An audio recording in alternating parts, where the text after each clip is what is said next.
భారీ వర్షానికి పలు ప్రాంతాలు జలమయమయ్యాయి. ఒంగోలు, అద్దంకి, గిద్దలూరు ప్రాంతాల్లో వర్షపు నీరు ఇళ్లలోకి చేరడంతో ప్రజలు తీవ్ర ఇబ్బందులు పడుతున్నారు. అద్దంకి మండలం పేరాయపాలెంలో దొర్నపు వాగు పొంగి పొర్లటంతో రాకపోకలు నిలిచిపోయాయి. తుఫాను తీవ్రత కాస్త తగ్గినా 3 రోజుల నుంచి ఎడతెరిపి లేకుండా కురిసిన వర్షానికి చెరువులు, జలాశయాలు ఉధృతంగా ప్రవహిస్తున్నాయి.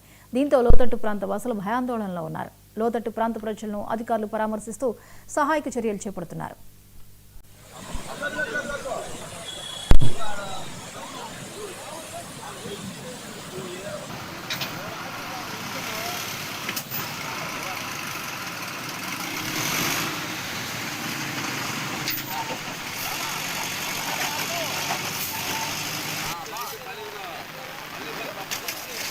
ఫోన్ ఎత్తట్లేదన్న జేసీబీ వాళ్ళు.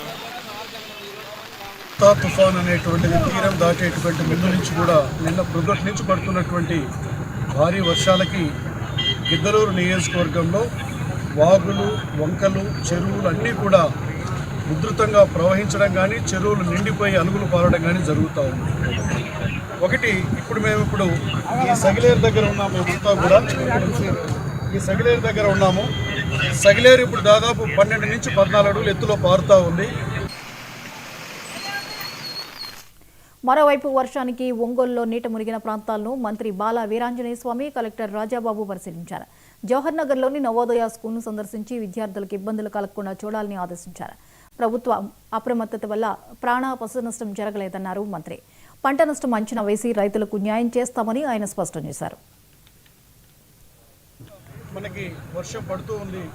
ఈ లోతట్టు ప్రాంత ప్రజల్ని నిన్న కూడా అప్రమత్తం చేశాం. అధికార యంత్రాంగం అందరం కూడా కలిసి మరలా ఇప్పుడు కూడా మేము వారికి ఏదైనా నల్లమల్ల అడవి ప్రాంతంలో వర్షం పెద్ద ఎత్తున పడినట్టయితే వెనువెంటనే ఇక్కడ వారికి సహాయ కార్యక్రమాలు కానివ్వండి, వాళ్ళు అలర్ట్ చేసే కార్యక్రమాలు కానివ్వండి, అటు మా యొక్క రెవెన్యూ కానీ, అలాగే మున్సిపాలిటీ వాళ్ళు కానివ్వండి, లేకపోతే ఎంపీడీఓస్ కానివ్వండి, పోలీస్ వారు కానివ్వండి, ఇరిగేషన్ అందరూ కూడా కలిసి వారికి అలర్ట్ చేయడం జరుగుతూ ఉంది. నేను ఒకటే చెప్తా ఉన్నాను, నియోజకవర్గ ప్రజలు, గిద్దలూరు నియోజకవర్గ ప్రజలందరూ కూడా ఏది కూడా భయపడవలసినటువంటి అవసరం లేదు. ప్రభుత్వం పూర్తిగా అప్రమత్తమై ప్రజలకు అన్ని విషయాలలో సన్నద్ధతగా ఉంది.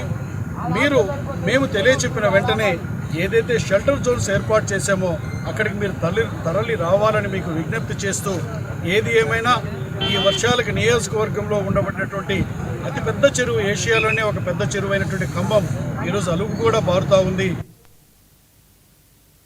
తుఫాను ప్రభావంతో కడప